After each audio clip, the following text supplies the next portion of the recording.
Muy bienvenidos a todos ustedes. Gracias por venir esta noche una vez más a este curso que se llama La Doctrina de la Palabra de Dios.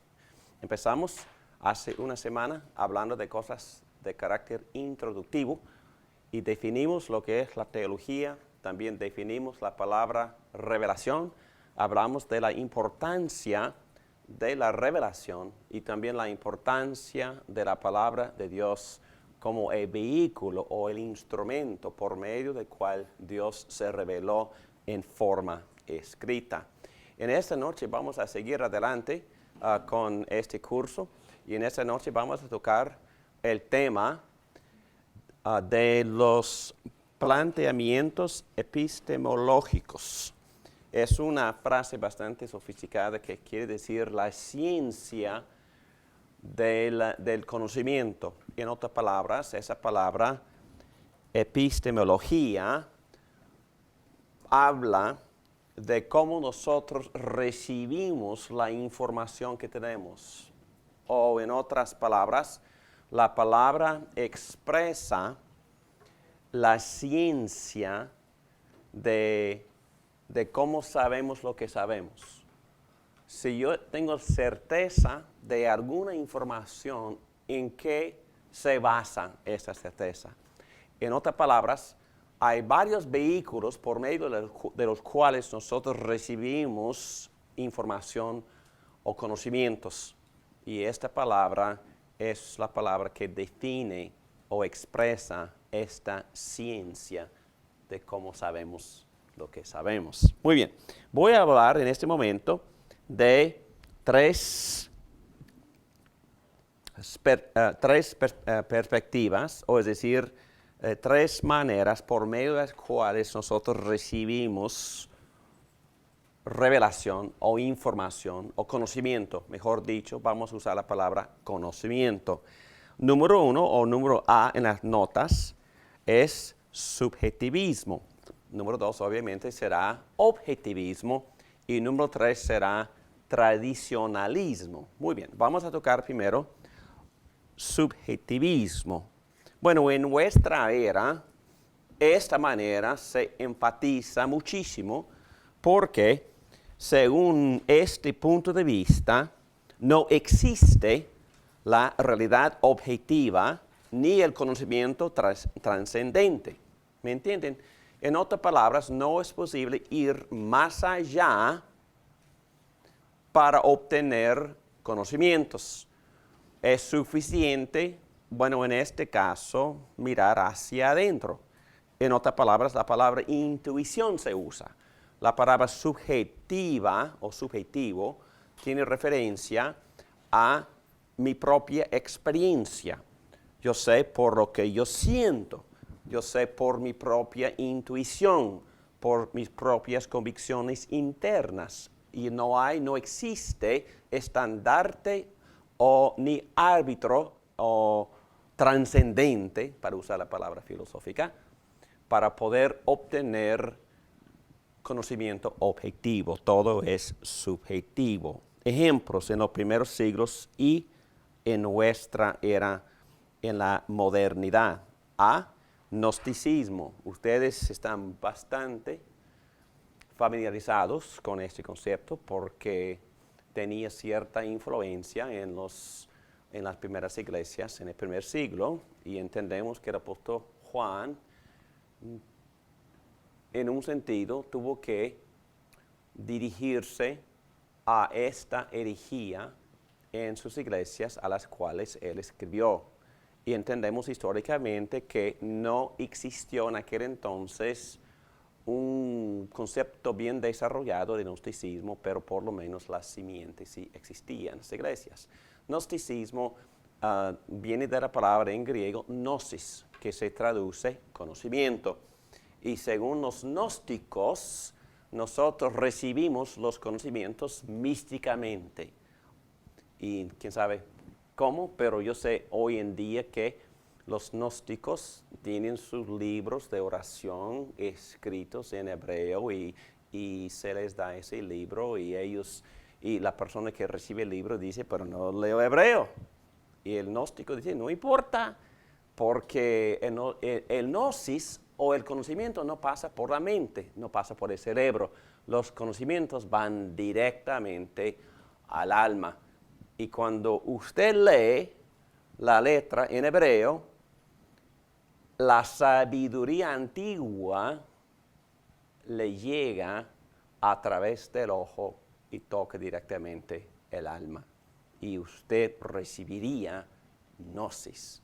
Y ese gnosis te salvará y te elevará y será una persona sumamente iluminada e inteligente y sumamente espiritual. Gnosticismo. Y varias expresiones de gnosticismo existen hoy en día, pero, y también en el primer siglo, pero es un ejemplo nada más de cómo algunas personas asumen que nosotros recibimos conocimiento. Religiones de misterio, había muchos en el primer siglo. También recibieron gnosis o conocimiento místicamente. Hoy en día algunas personas profesan ser iluminadas por la droga. Y aquí está la lista, intuición o la droga. No se oye tanto de esto hoy en día, pero en mi juventud todo el mundo hablaba de experiencias, no sé la palabra en español, psychedelics. Psicodélicas, claro que sí. Experiencias psicodélicas por el uso de la droga, y esas personas llegaron a ser sumamente iluminadas y recibieron visiones y colores. Bueno, yo no sé por qué nunca fui llevado a ese nivel. No sé, quizás alguno de ustedes sí, pero no tuve el privilegio de usar esas drogas. Pero en aquel entonces, especialmente los artistas, los que exhibieron las canciones, y no quiero mencionar nombres, pero pudiera mencionar nombres, dicen que sus mensajes, aunque las que se expresan en las canciones, ellos recibieron esos mensajes totalmente intoxicados por la droga. Sí, por la marihuana o por heroína o por lo que sea. Entonces, es otro ejemplo de subjetivismo. Muy bien. Quizás algo de eso se necesita para esta clase para que nosotros quedemos bien claros en cuanto a estos conceptos teológicos. Muy bien, intuición de la nueva era, ya di ejemplos de eso. Y en otras palabras,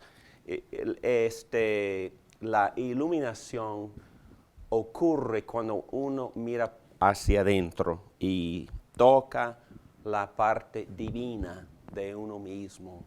Y es entonces cuando la persona quede iluminada y supuestamente recibe revelaciones o conocimientos divinos por esas experiencias. Otro ejemplo, lo que yo siento, nada más. Es muy común.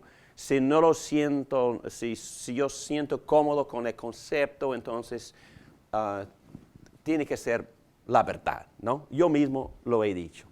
Bueno, si me siento tan bien por hacer esto, no puede ser incorrecto, pero sí puede ser incorrecto, o puede ser pecaminoso, o también puede ser totalmente fuera de la realidad. Entonces, los mismos evangélicos, nosotros tenemos este énfasis, y por favor, no estoy diciendo que no exista la parte subjetiva en esta ciencia de recibir revelaciones o de recibir conocimiento, pero por supuesto un énfasis exagerado nos lleva al error. Pero algunos evangélicos decimos, bueno, quisiera compartir con ustedes mi experiencia con Jesús. Y su experiencia se define o su Jesús se define solo por su experiencia. Pero hay un dicho que siempre usamos en el mundo de ortodoxia, es que la experiencia siempre tiene que ser examinada por lo objetivo. Y vamos a hablar de lo objetivo en un ratito. Otras expresiones que nosotros escuchamos, mi Dios no es así. Puro subjetivismo. Mi Dios, mi manera de ver las cosas. Entonces estamos hablando de mí, de yo, como la fuente de conocimiento. ¿Ok? Y obviamente ese énfasis exagerado siempre nos lleva al error. Y vamos a ver por qué al ratito. Mi Dios es puro amor, por ejemplo. Escuchamos eso. Bueno, Dios, y bíblicamente hablando, obviamente, para que sea amor, tiene que ser justo antes de ser amor. Pero hemos hablado de eso en otras clases. Ok, la B es otra manera por medio de la cual recibimos conocimientos. Objetivismo. 1. Alumbramiento. Fue una era en la historia alrededor del siglo XIV, era de luz o era de alumbramiento. La realidad puede ser comprendida solo con la razón. Entonces, la razón o la habilidad del hombre para razonar fue elevada al extremo. Entonces, la medida o el árbitro de la verdad o de los conocimientos es mi propio razonamiento. Y ustedes que ojalá que saben lo que es problemático con ese énfasis. Y viene racionalismo, que es la elevación total de la razón. Escepticismo, cuando todo se cuestiona, pero se cuestiona con la pretensión de ser objetivo. Otros dicen, bueno, es puro sentido común, pero tenemos que preguntar, ¿sentido común de quién? ¿O de cuál cultura? ¿O de cuál era? Porque ese sentido común cambia. Yo he vivido 63 años y he visto el sentido común cambiar muchísimo. En mi época, en los 70 o en los 50, en mi pueblo chiquito, en el estado de Carolina del Norte, ni se permitió poner la música de rock en el radio, en público. Y también nadie, en aquel entonces, nadie, no, no estoy hablando de una persona, otra o dos o tres ejemplos, nadie vivió en lo que se llama unión libre. Nadie. Fue totalmente contra de la razón, contra de la ética, pero el sentido común ha cambiado totalmente hasta que, ¿por qué el matrimonio? ¿Cuál es la necesidad del matrimonio? Entonces, el sentido común cambia rápidamente. Otro ejemplo, en los 60, el concepto del aborto fue tan repulsivo que nadie admitió hacerlo. No estoy diciendo que no lo hacía, pero nadie lo admitió. Y de vez en cuando una muchacha se desaparecería. Oh, ¿qué pasó? Bueno, fue a otro lugar, no sé, quién sabe a dónde, para dar a luz. Pero ahora el sentido común es, bebés fuera de matrimonio, lo común. Entonces el sentido común cambia, constantemente cambia. Y bueno, ni tengo que tocar el tema de los homosexuales, porque hace 30 años fue totalmente fuera del sentido común celebrar ese acto. Ahora todo el mundo lo acepta como lo natural. Entonces el sentido común cambia constantemente. Estoy dando ejemplos del por qué el sentido común no puede ser la medida de lo que es la verdad ni de lo que son conocimientos verdaderos. Nada más. ¿Ok? Y hemos hablado en otras clases de la contextualización cultural y también del concepto de lo que es bueno y malo, lo que es prohibido y lo que se anima, esos conceptos cambian. Por ejemplo, cambian de esta parte del mundo, los Estados Unidos, Sudamérica, Norteamérica, hablando de los países en el Medio Oriente, donde reina el concepto de la justicia y el concepto de perdón casi no existe. Y en nuestros países el concepto de perdón sí existe, pero hasta el extremo. Y casi hemos perdido el concepto de la justicia. Pero estoy hablando de cómo el sentido común cambia aún dependiendo de las regiones del mundo. La letra D, el mito de la neutralidad. Algunas personas profesan ser neutrales, pero eso en verdad no existe. Ni tú ni yo somos neutrales. Todo el mundo tiene sus presuposiciones, nuestras opiniones, nuestros preconceptos de todo. Yo llego a ustedes hablando dependiendo de mis preconceptos de todo. Hasta llegamos a la Biblia, interpretando la Biblia según nuestros preconceptos de lo que es la verdad. Todo el mundo lo hace y tenemos que admitirlo porque no existe, es un mito decir que una persona es neutral, no existe.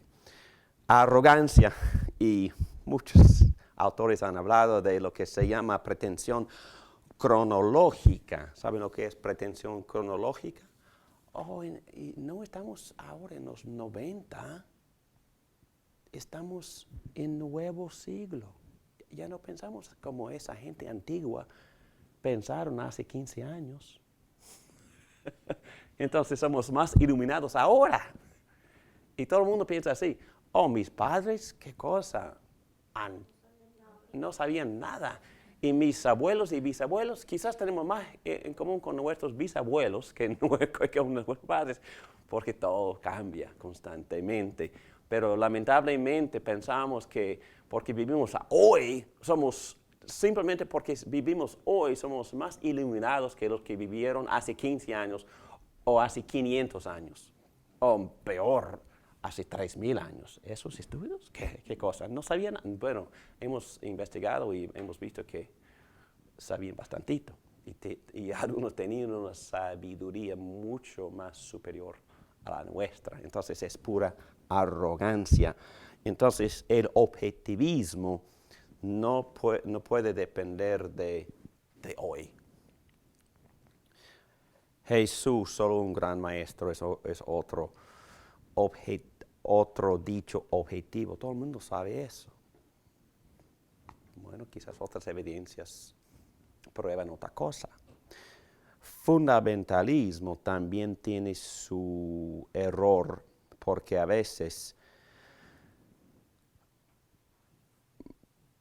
fundamentalismo tiene conceptos que dicen que son bíblicos, que a la luz de la evidencia en verdad no son.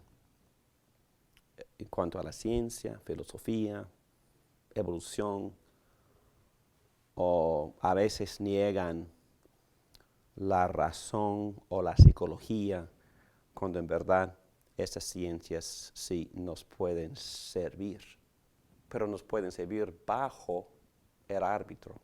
¿Y cuál es? Bajo la medida, bajo el estandarte, la Biblia. Por supuesto que sí, la Biblia. Pero no es decir que neguemos esas ciencias, ni la ciencia física, ni la psicología, ni la filosofía. Es que esas ciencias sí nos pueden servir, claro que sí.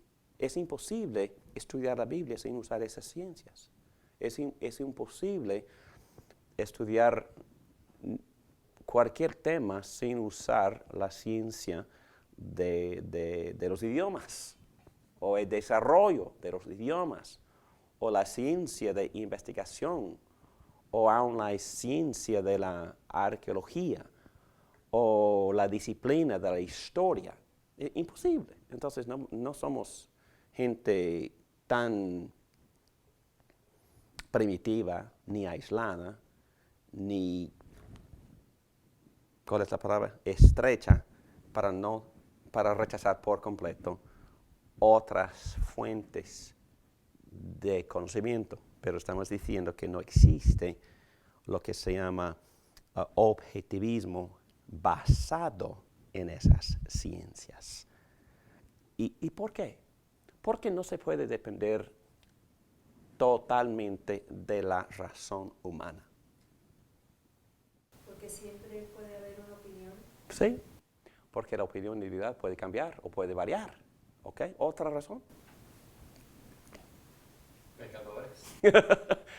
Sí, la Biblia habla claramente de que el pecado ha afectado la naturaleza completa del hombre. Hay muchos textos que dicen que el pecado ha puesto en oscuridad las facultades mentales. Sí, Porque el razonamiento humano es limitado. muy limitado. Sí, especialmente si depende totalmente de una fuente subjetiva, ¿verdad? Entonces hay muchas, pero no es decir que no usemos la razón. La razón es un siervo, es un instrumento necesario, porque la Biblia también enseña que tenemos que amar a Dios con la mente, pero tiene que ser una mente guiada, iluminada y formada y transformada por, la Biblia dice, por la renovación de Jesucristo. Muy bien. Ok. Postmodernidad. Bueno, vivimos en una era que muchos psicólogos llaman postmodernidad. Y postmodernidad es muy difícil para definir, pero este concepto dice que hemos ido más allá de puro razonamiento, que hemos ido más allá de objetivismo y más que nada hemos ido, perdón, voy a escribir una palabra.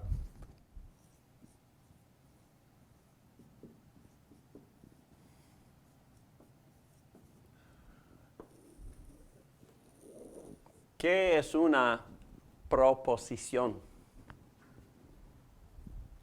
Es una oración. Estoy hablando ahora en puras proposiciones, oraciones.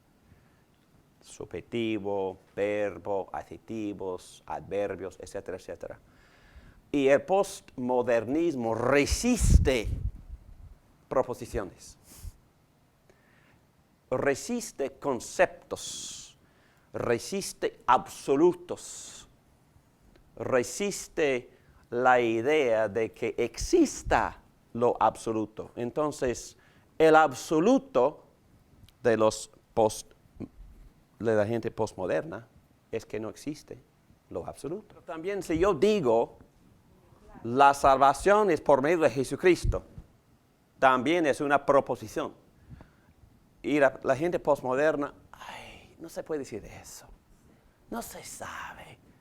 No es que no es nuestra epistemología. Es que no sabemos nada por acertar cosas. No sabemos nada por pura proposición. Entonces ellos resisten la dogma, resisten ortodoxia.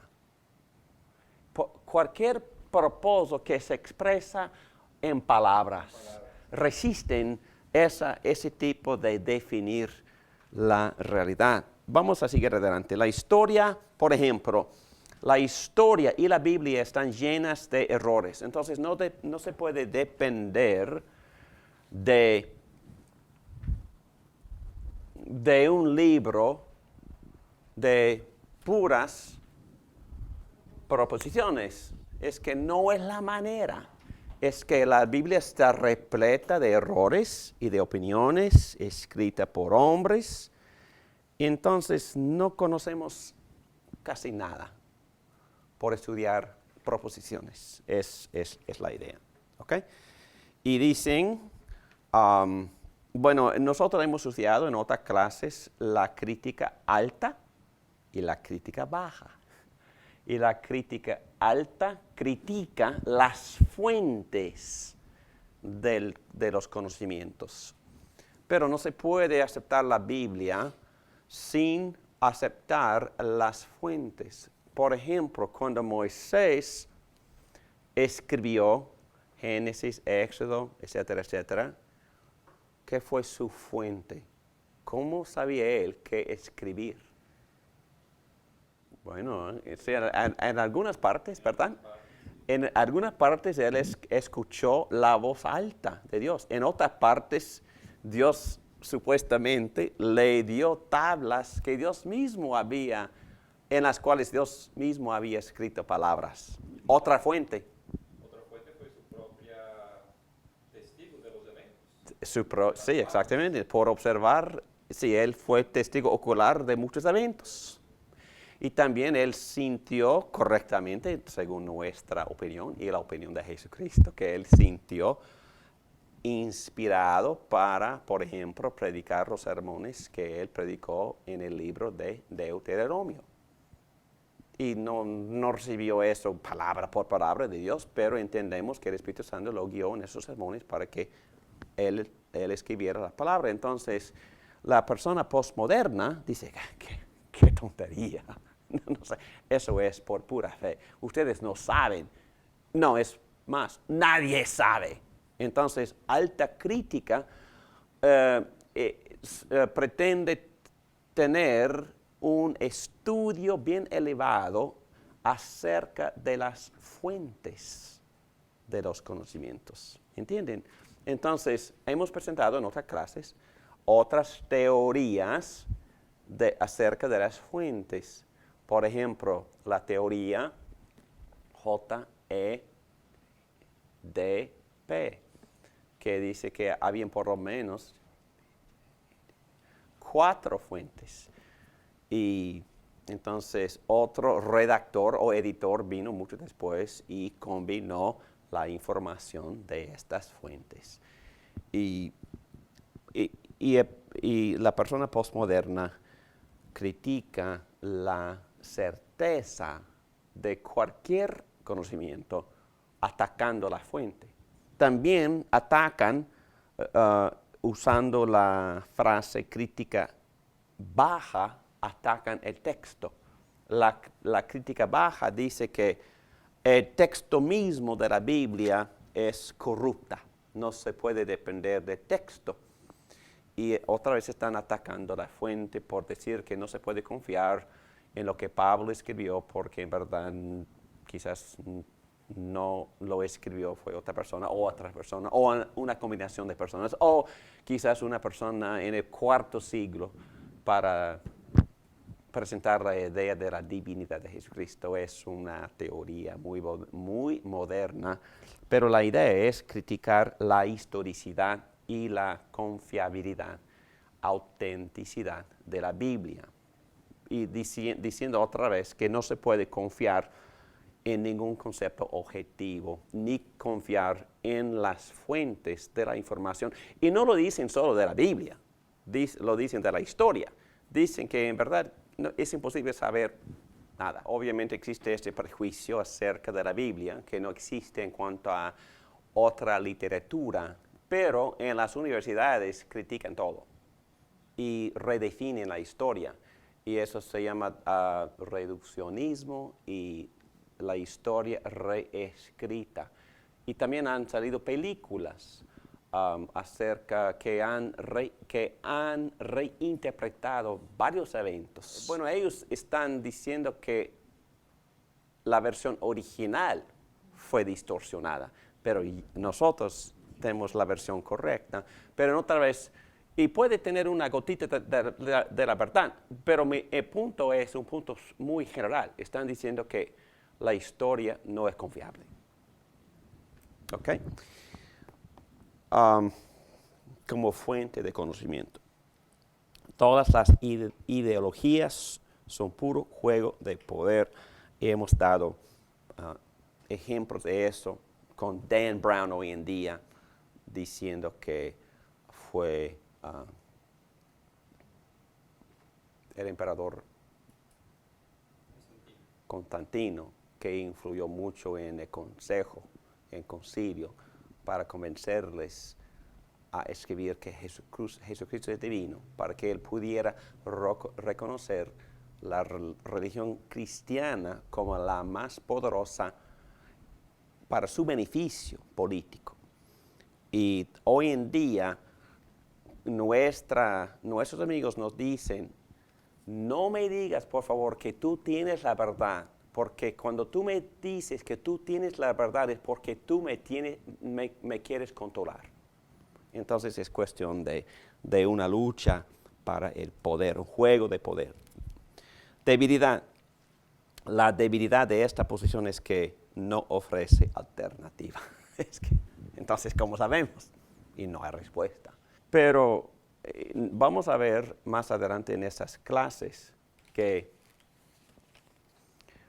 cierta objetividad indica otra cosa. Porque si en verdad un sistema es de Dios, yo digo sí, si estos sistemas son de Dios, tienen que ser, por definición, tienen que tener más valor que otros sistemas. Y yo sé que lo que yo acabo de decir es casi, maldición. Es casi palabra, vulgaridad en nuestra sociedad. Pero es precisamente lo que estamos diciendo, que si la revelación de la Biblia vino directamente de Dios, entonces tiene cierta o mucha autoridad. Y tiene que ser el árbitro, tiene que ser la medida, y tiene que ser la fuente de la verdad. Y otro concepto que yo añado a esta discusión es el tradicionalismo. El tradicionalismo dice que la Biblia y las interpretaciones históricas tienen la misma autoridad. La Biblia y las interpretaciones históricas de la Biblia llevan la misma autoridad. ¿Quién cree eso?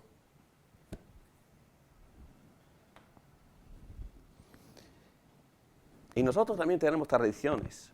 Nosotros en esas clases yo hago referencia a ciertos historiadores, a ciertos teólogos de la historia, tal como Martín Lutero, tal como Juan Calvino, tal como San Agustín, y varios teólogos y filósofos. Y nosotros sí respetamos mucho las tradiciones, pero no decimos que ninguno de esos hombres lleve la misma autoridad que tiene la palabra de Dios. Pero el tradicionismo dice que sí, la tradición de la iglesia, las interpretaciones históricas tienen la misma autoridad. Y según esta epistemología, la Biblia es una parte de la tradición. Sí, Dios se reveló a través de la Biblia, pero Dios sigue revelándose a través de las tradiciones, los obispos, etcétera, etcétera, de la iglesia. Y esas dogmas se incluyen poco a poco por las afirmaciones de los obispos y del Papa, y se incluyen. Y si lees tú el Catecismo Católico, se dice con claridad que esas tradiciones merecen la misma reverencia que merece la Biblia.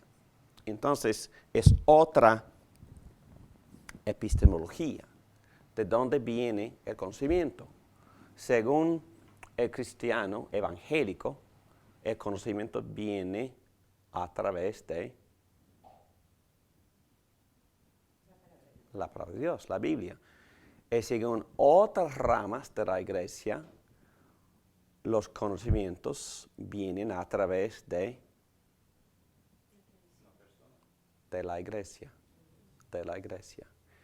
Y entendemos eso, pero nosotros ponemos en otra categoría los profetas que escribieron el Antiguo Testamento y los apóstoles que escribieron el Nuevo Testamento. Los ponen en una categoría y ponen a los antepasados de la iglesia, aún los más eruditos, los más teológicamente correctos, en otra categoría. Y ellos mismos, y hemos leído varios libros, varias expresiones, varias cartas de los padres originales de la iglesia en el primer siglo, en el segundo siglo, en el tercer siglo. Y cuando ellos escribieron sus cartas a las iglesias, ellos tuvieron mucho cuidado en distinguir entre lo que dijeron los apóstoles y lo que ellos mismos estaban expresando como interpretaciones de los apóstoles. Entonces ellos mismos se ponían en otra categoría bajo la autoridad de los apóstoles. Pero en algunos casos, y bueno, tenemos que tener cuidado de no hacer lo mismo porque es muy fácil. David Morano puede ser. Cualquier persona que depende de un teólogo puede poner a ese teólogo como en el mismo nivel de la Biblia y hace referencia más a ese teólogo que a las escrituras. Y es muy problemático. Entonces, como ya me expresé en otra clase, cuando estamos estudiando la tradición nos puede enseñar muchísimo. La tradición nos puede enseñar muchas cosas buenísimas. Pero siempre tenemos que poner la palabra de Dios encima de la tradición. Y la palabra de Dios juzga, evalúa, critica lo que cualquier teólogo de la historia dice. No importa qué tan elocuente, sofisticado, espiritual que esa persona fuera, no importa.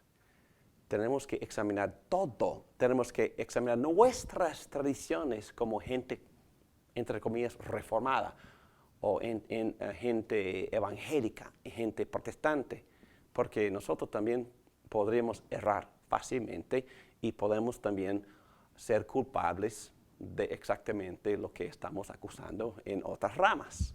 Entonces hay que tener cuidado de vivir bajo esta autoridad, si en verdad es el instrumento que Dios usó para revelarse en forma escrita.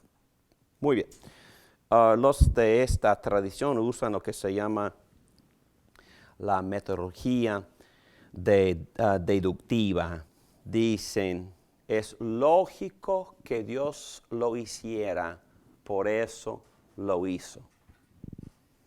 Es argumento deductivo, es lógica deductiva. Y en estos libros, en especial, voy a usar un ejemplo muy controversial, pero de todos modos lo voy a usar. El ejemplo es el de María.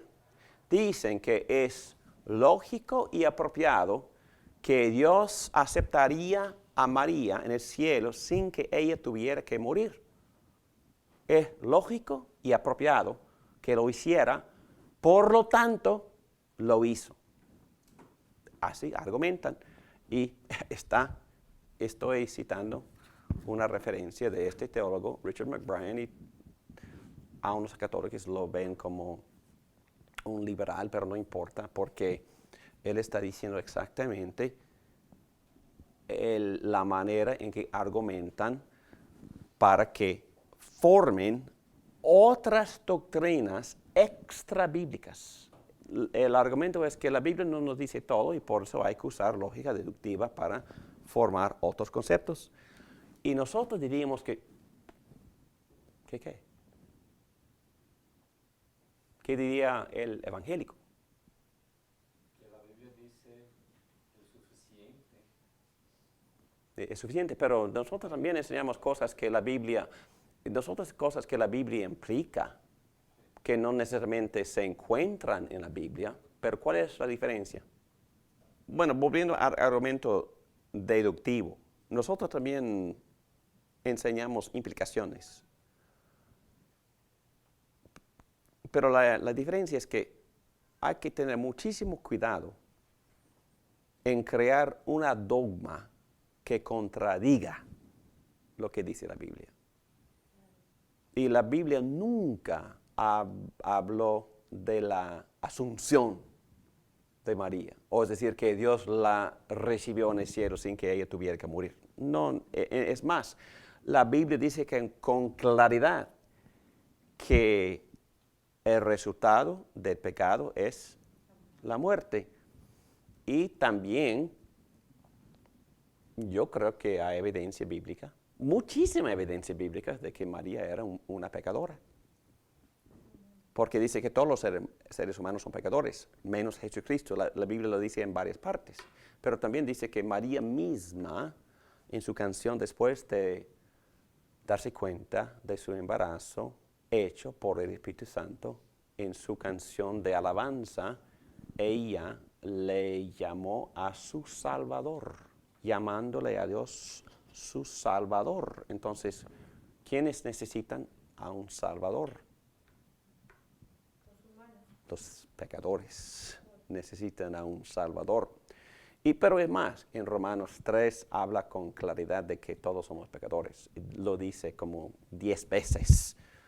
En el libro de Hebreos, en capítulo 2 y en capítulo 4, dice que solo Cristo mismo dijo que solo Dios queda sin pecado, cuando estuvo hablando con el abogado que le preguntó cómo puedo yo recibir la vida eterna, porque el hombre le había dicho, bueno, tú eres bueno, y Jesús dijo, solo Dios es bueno.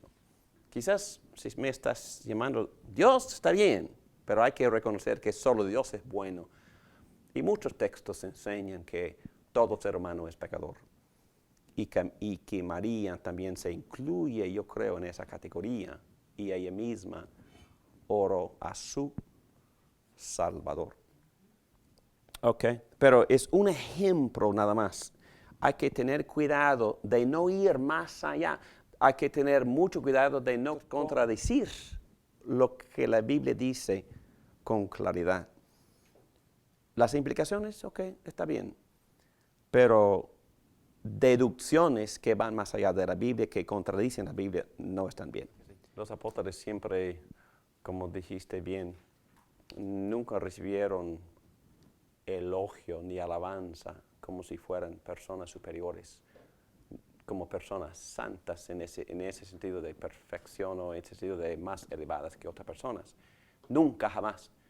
Y cuando, por ejemplo, Juan el apóstol recibió su revelación de Apocalipsis por un ángel, él también se arrodilló ante el ángel. El ángel no, soy siervo igual que tú, levántate y dale alabanza solo a Dios. Y entonces todos los seres humanos, y el apóstol Pablo también tenía mucho cuidado de referirse a sí mismo como el pecador número 1, que él mismo necesitaba la salvación más que cualquier otro hombre por su naturaleza pecaminosa. Sí. ¿En la Biblia hay alguna referencia hacia María sobre que era Santa María? En la Iglesia Católica hay una oración, Santa María, Madre de Dios. Yo creo que el error más grande es la manera en que se usa esa palabra, santo. En primer lugar, ¿qué es un santo? Bíblicamente hablando, es la misma palabra. El problema existe en nuestro idioma, no existía en griego. Por la palabra santa, en griego es agios, o holy one, o persona santa, agios. Y tenemos esta iglesia en Turquía que se llama Hagia Sofía, que quiere decir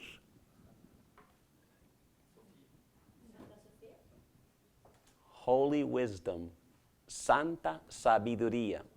Es el nombre de aquella iglesia que ahora es un mosque, es para donde adoran los musulmanes. He estado ahí con los musulmanes, todos arrodillados. en sus oraciones ya se convirtió esa iglesia en mosque. Pero contestando la pregunta, la palabra en griego agios o hagios, santo o santos, plural. Los apóstoles usaron esa palabra para hacer referencia a ¿quiénes? A los hermanos cristianos. A todos los cristianos, porque somos santificados por Cristo. Y la palabra santo y la palabra justificado son casi sinónimos. La palabra santo quiere decir una persona separada por el hecho salvador de Dios a la santidad. No somos perfectos, pero somos santos en el sentido de que somos salvados, justificados, o es decir, declarados justos. Entonces los apóstoles les escribían a los creyentes en todas las iglesias llamándoles santos o personas justificadas por fe, personas cubiertas por La sangre de Cristo. la justicia de Jesucristo, o es decir, la perfección de Jesucristo. Cuando nosotros creemos en Cristo, llegamos a ser santos en el sentido de que Dios nos declara justos, aceptados y perfectos en Cristo, a pesar de que todavía pecamos, pero nuestra posición ante Dios es de santos, por Cristo. Entonces, sí, la Biblia habla de los santos apóstoles, habla de los santos creyentes. Todo creyente en Cristo es un santo. Y este concepto de que hay ciertas personas elevadas por sus obras merecedoras es un mito, es una fabricación, es una enseñanza que va muchísimo más allá de la Biblia. Entonces, el concepto en sí, perdóname por extender la conversación, pero en el siglo XVI, la dogma de la Iglesia Católica, y todo esto está en esa película, Martín Lutero, pero también está en los libros históricos, tenían esta enseñanza que se llamaba la supereradicación de los méritos. Y supuestamente algunas personas habían vivido vidas tan buenas que ellos tenían méritos en abundancia. Méritos que ellos mismos no necesitaban para poder llegar a la presencia de Dios. Y lo bueno de esos que tenían tantos méritos es que estaban dispuestos a compartir esos méritos con nosotros los pobres, que no vivimos tan bien que así como vivieron ellos. Entonces, el concepto de purgatorio, el concepto de las indulgencias, es que el pobre pecador pudiera pagarle un dinerito a la iglesia para que, por un acto de la iglesia, ese santo que tenía una sobreabundancia de méritos pudiera pasárselos a ese pobre, para que ese pobre se avanzara un poquito más en su estado en el purgatorio, llegando más y más cerca al cielo. Hermanos, por favor, es una caricatura, es como ficción, ciencia, es una estupidez. Por favor, la Biblia enseña absolutamente lo contrario. Enseña que todos nosotros somos totalmente bancarrotas. No es que no tengamos méritos, estamos en deuda. Ni hemos llegado al cero. Mucho menos hemos merecido premios o hemos hecho hechos tan buenos que en verdad son hechos que en verdad no tuvimos que hacer, porque somos ya más que perfectos. ¡Basura! ¡Estupidez! Por favor. Lo que la Biblia enseña es que Cristo vino para salvarnos porque somos en bancarrota, en deuda con Él. Y felizmente en deuda, como rebeldes. Y, perdóname por entusiasmarme, pero un santo es una persona que se declara santo solo por los méritos del Santísimo. Y no por ningún ser humano, sino por el Hijo Altísimo de Dios. Lo que dijo María en su canción. Entonces, es una falta de entendimiento totalmente distorsionado de lo que es el Evangelio de Jesucristo. Entonces, si en verdad esas cosas son verdaderas, el apóstol Pablo argumenta diciendo que Cristo murió en vano. Murió en vano, vino en vano. Hizo la obra santificadora o salvadora como un tonto, un necio, porque en verdad podemos perfeccionarnos hasta tener méritos sobreabundantes para poder compartir esos méritos con otros. No, es una invención para controlar a las masas.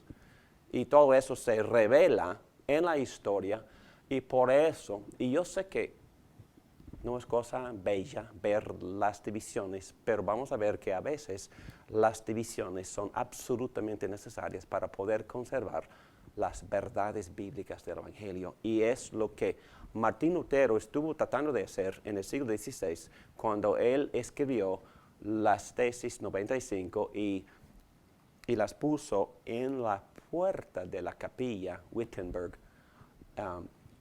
en ese año 1517. Y luego, desde este punto de partida, brotó la reformación, o es decir, la reformación o la reforma de llamarle a la iglesia a que volviera a qué? A la revelación, a lo que Dios había revelado en la Biblia y no en las tradiciones que habían llegado más y más y más lejos, lejísimos de la enseñanza que Dios le había dado con toda claridad en su palabra. Sí, Señor. Pastor, o sea que los 12 años que yo hice en el colegio fue, ¿cómo se puede decir? Fueron equivocados, ya que ahí se adoraba, fue en el colegio Calasanz, y la prioridad era el San José de Calasanz, el santo que cuidó y sacó adelante todos los niños, hizo escuelitas y fue un santo. No hay nada malo en reconocer los hechos buenos de los seres humanos. Nosotros también lo hacemos constantemente. Entonces hay muchos héroes de la fe, gracias a Dios, y nosotros reconocemos que algunas personas han vivido bien, pero lo que negamos es ese concepto de que una persona ha llegado a un nivel superior a otras personas. Lo que estamos diciendo que la Biblia nunca dice que un ser humano llega a tener una sobreabundancia de méritos. Lo que la Biblia dice que ese ser humano no tiene ningún mérito y por eso somos salvos únicamente por los méritos de Jesucristo. Y lo que estamos tratando de establecer es que en verdad vamos a saber lo que Dios ha revelado. Tenemos que estudiar y aceptar lo que la Biblia dice en toda su claridad. Es lo único que estoy diciendo. El punto de vista correcto o lo mejor, y perdóname por el error de la deletración aquí, pero las escrituras deben de ser el estandarte de conocimientos y la tradición, la memoria de nuestras interpretaciones, porque tenemos una memoria que a través de los siglos sí hemos desarrollado ciertos conceptos y quizá en algunas áreas llegamos a expresar el concepto aún más bíblicamente. Entonces la tradición sí vale muchísimo. Y la experiencia, por supuesto, es el efecto.